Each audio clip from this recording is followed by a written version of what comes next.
Assalamualaikum warahmatullahi wabarakatuh. Kembali dengan saya Anissa Putri Wayuni. Di sini kita akan membahas materi tentang sistem ekskresi pada manusia. Namun sebelum itu perlu kita ketahui bahwa dalam kehidupan kita sehari-hari seperti makan, mandi, beraktivitas dan lainnya, kita seringkali menghasilkan sampah. Sama halnya dengan sampah di lingkungan kita, apabila sisa metabolisme ini yang ada dalam tubuh kita, yang merupakan sampah di dalam tubuh kita ini tidak dikeluarkan, itu akan menimbulkan banyak masalah.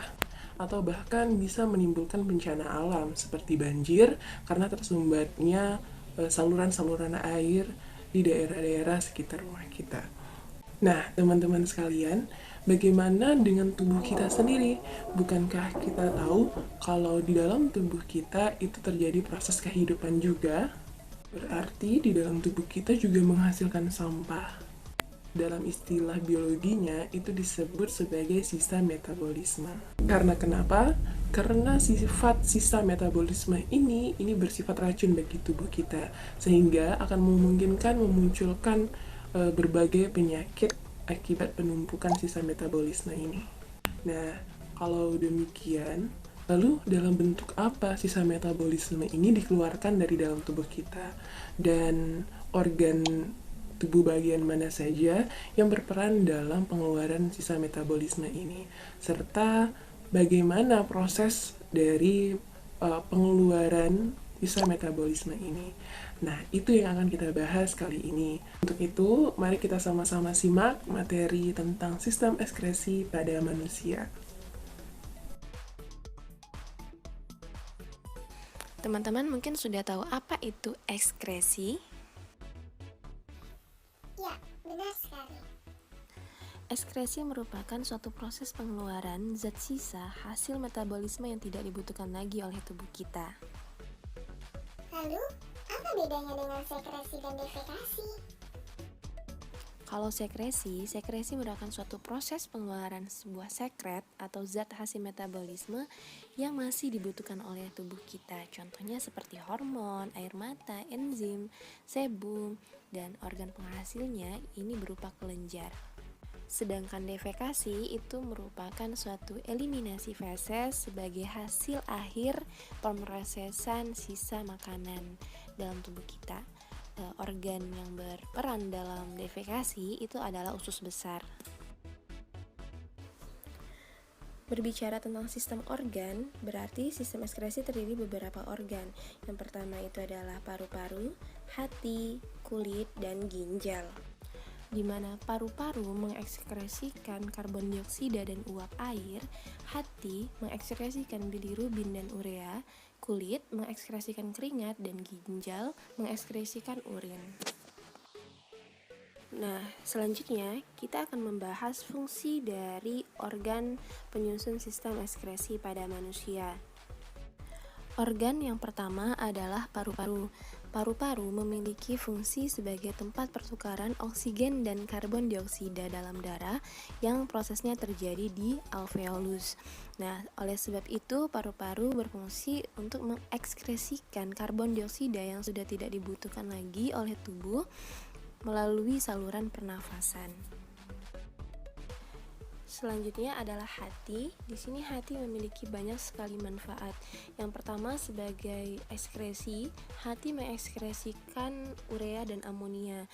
Yang mana urea dan amonia ini akan dikeluarkan bersamaan dengan urin nanti. Lalu hati juga berfungsi untuk mensekresikan empedu, yang mana empedu ini akan bermanfaat dalam proses pencernaan di usus halus. Selanjutnya, hati juga merupakan tempat pengubahan provitamin A menjadi vitamin A yang bermanfaat untuk tubuh. Selanjutnya, hati juga merupakan tempat penyimpanan gula dalam bentuk glikogen, yang mana glikogen ini apabila tubuh membutuhkan asupan glukosa, maka tubuh akan mengurai glikogen ini membentuk glukosa kembali, sehingga glukosa bisa digunakan oleh tubuh. Hati juga bermanfaat sebagai tempat pembentukan sel darah merah protrombin, dan fibrinogen. Protrombin dan fibrinogen ini bermanfaat untuk pembekuan darah apabila terjadi luka.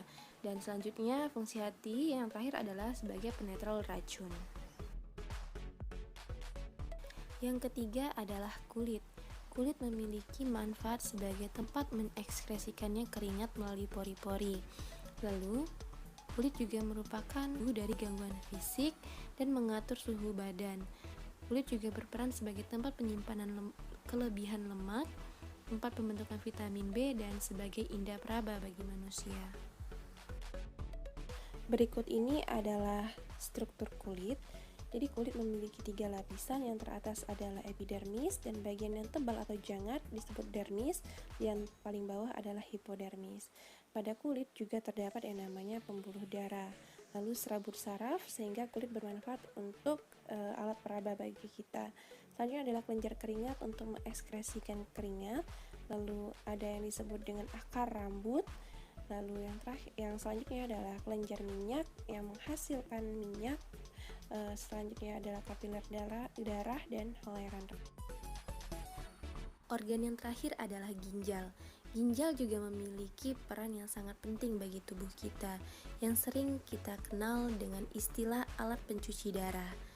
Fungsi dari ginjal yang pertama adalah untuk mengekskresikan sisa zat organik dan racun hasil dari penyaringan darah dalam bentuk urin, lalu mengatur keseimbangan konsentrasi ion dan asam basa dalam tubuh, menjaga tekanan darah, mengatur produksi sel-sel darah merah di dalam sumsum tulang, mengendalikan konsentrasi nutrisi darah, dan mengubah vitamin D yang tidak aktif menjadi aktif. Berikut adalah struktur dari ginjal, di mana pada ginjal itu terdapat pembuluh darah arteri dan vena.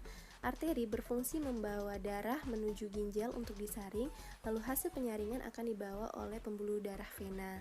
Nah, di sini juga terdapat korteks dan medula, di mana di antara korteks dan medula itu terdapat yang namanya nefron. Di sini terjadi proses penyaringan darah. Lalu adalah kapsul fibrous atau fibrosa sebagai pembungkus ginjal dan menjaga ginjal. Lalu ada calyx merupakan tempat pengumpulan urin dari tubulus collectivus yang nanti akan dibawa menuju pelvis renalis.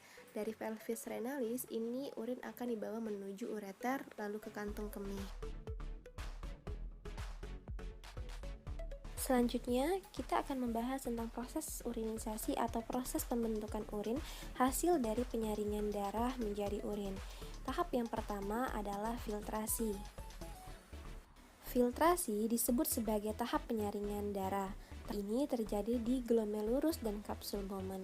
Darah yang dibawa oleh pembuluh darah ke glomerulus itu akan disaring menuju ke kapsul Bowman dan dihasilkanlah yang namanya urin primer. Tahap yang kedua adalah reabsorpsi atau penyerapan kembali. Tahap ini terjadi di tubulus contractus proximal hingga ke lekung Henle. Pada tahap ini dihasilkan yang namanya urin sekunder.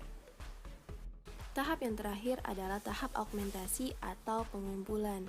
Tahap ini terjadi di tubulus contractus distal dan tubulus collectivus. Di sini dihasilkan urin sesungguhnya.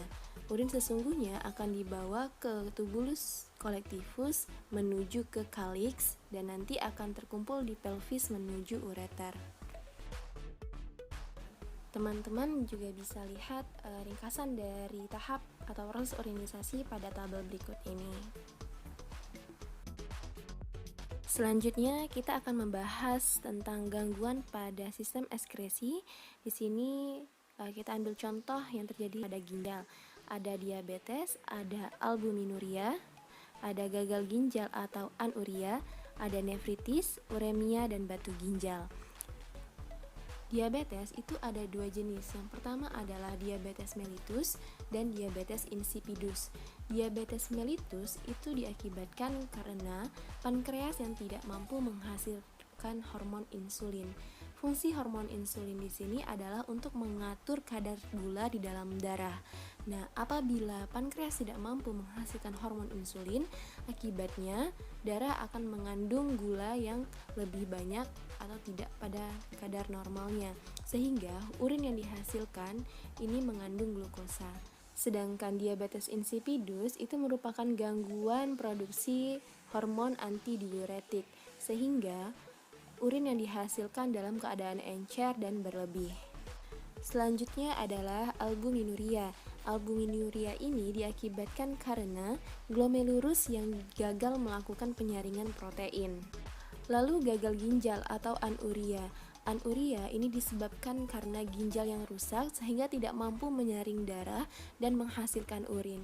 Selanjutnya adalah nefritis atau radang nefron yang diakibatkan karena infeksi oleh bakteri Streptococcus. Lalu ada yang disebut dengan uremia.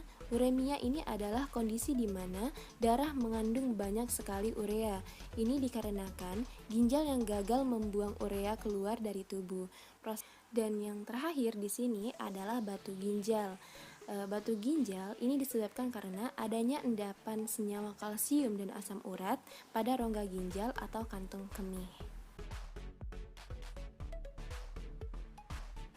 Oke, itulah tadi materi tentang sistem ekskresi pada manusia. Harapannya setelah kita mempelajari materi ini, kita lebih bisa menjaga dan bersyukur atas apa yang telah diberikan kepada kita. Oke, demikian saja dari saya. Lebih dan kurang saya mohon maaf. Wabillahi taufiq wal hidayah. Assalamualaikum warahmatullahi wabarakatuh.